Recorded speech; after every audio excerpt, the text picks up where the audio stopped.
सूदखोरों अब हो जाओ सावधान, अब सूरत पुलिस से नहीं बच सकेंगे। सचिन जेआईडीसी पुलिस का नया प्रयास, सूदखोरी के खिलाफ सतर्कता अभियान। मजदूर परिवारों के सूदखोरों के चंगुल में फंसने की शिकायतें। सचिन जेआईडीसी थाना क्षेत्र में साइकिल पर बैनर पालक लगाकर लोगों को जागरूक किया गया। जोन 6 पुलिस थाना क्षेत्र के विभिन्न इलाकों में घूमेगी साइकिल, लोगों को जागरूक किया जाएगा। सूदखोरों से पीड़ित को जोन 6 पुलिस थाने में आवेदन व शिकायत दर्ज करा सकते हैं। जोन 6 क्षेत्र में भी लोक दरबार का आयोजन किया जाएगा। पीड़ित लोक दरबार में शिकायत दर्ज करा सकते हैं।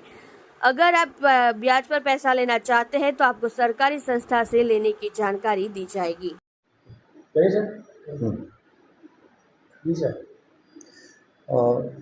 જરૂરિયાતમંદ નાગરિકો એમની જરૂરિયાતને પહોંચી વળવા માટે કેટલીક વખત વ્યાજે નાણાં લેતા હોય છે।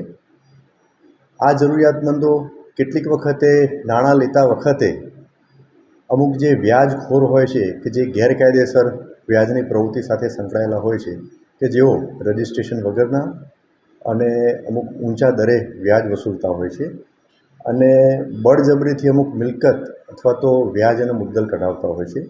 તો એમના વિરુદ્ધમાં કાયદેસર કાર્યવાહી કરવા માટે સરકારશ્રી તરફથી અવારનવાર પોલીસ વિભાગને જરૂરી સૂચનાઓ આપવામાં આવતી હોય છે। એ અનુસંધાને ગુજરાતના ડીજી સાહેબ તરફથી હાલમાં 21/6/2024 થી 31/7/2024 સુધીના સમયગાળા દરમિયાન એક સ્પેશિયલ ડ્રાઈવનું આયોજન કરવાનું તમામ જિલ્લા શહેરમાં સૂચના આપવામાં આવેલી છે।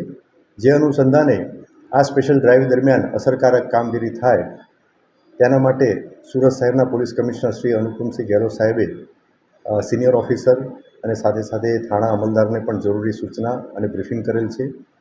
જે અનુસંધાને આજરોજ ઝોન 6ના નાયબ પોલીસ કમિશનર શ્રી રાજેશ પરમાર સાહેબની સૂચના અન્વયે આઈ ડિવિઝનના સચિન જીઆઈડીસી પોલીસ સ્ટેશનમાં એક ટ્રાયસિકલ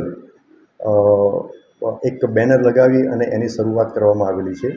આ ટ્રાયસિકલ ઝોન 6 વિસ્તારમાં અલગ અલગ વિસ્તારમાં ફરશે અને લોકોમાં એક જાગૃતિ આવે, એટલે કે એ જાગૃતિ એ અનુસંધાને લોકો જે આ ગેરકાયદેસર વ્યાજખોરોના આતંકના ભોગ બનેલા હોય એ સામે આવી અને પોલીસ સ્ટેશનમાં જે તે અરજી અથવા તો ફરિયાદ આપે અને એની સાથે સાથે જો એમને વ્યાજે નાણાં લેવા હોય તો એવી સરકાર માન્ય સંસ્થાઓ પાસેથી જ જે વ્યાજે નાણાં લે એ બાબતમાં પણ જાગૃતિ લેવા માટે આ જે ટ્રાયસિકલ જે છે એમાં જે બેનર લગાવવામાં આવેલું છે એમાં એ લખાણો લખવામાં આવેલા છે।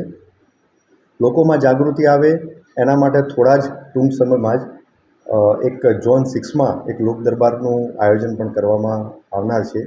તેમાં આ લોકોની અંદર જે જાગૃતિ આવે તો લોકો જે ભોગ બનેલા હોય અને સામાન્ય નાગરિકો હોય એ આ લોક દરબારને એટેન્ડ કરે અને એ લોક દરબારમાં જે સરકાર માન્ય નાણાકીય સંસ્થાઓ જે છે એના પ્રતિનિધિ પણ હાજર રહેશે એવી વ્યવસ્થા કરવામાં આવનાર છે।